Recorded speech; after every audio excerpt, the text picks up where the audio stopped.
لكن اسمح لي، ما عندناش امكانيات باش ندعموا المازوت.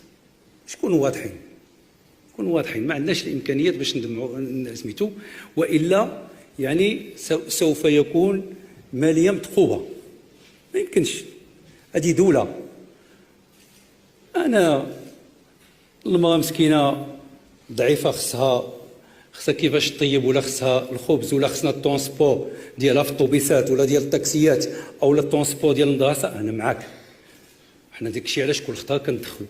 اما حاجه اخرى، يعني مع احترامي يعني المواطنين جميعا، ولكن انا كرئيس حكومه يعني انا هنا باش نتكلم بصراحه ونتكلم بالمعقول ونقول اللي يمكن ندير واللي ما يمكن ندير. باقي لي شويه ديال الوقت، ما نطولش عليكم، 2 دقائق ولا 3 فقط، باش نقول بانه هذه ازمه كبيره عالميه، سي دو جامي في باش يتلقى هذا الشيء كله زعما هذا الشيء متفقين عليه.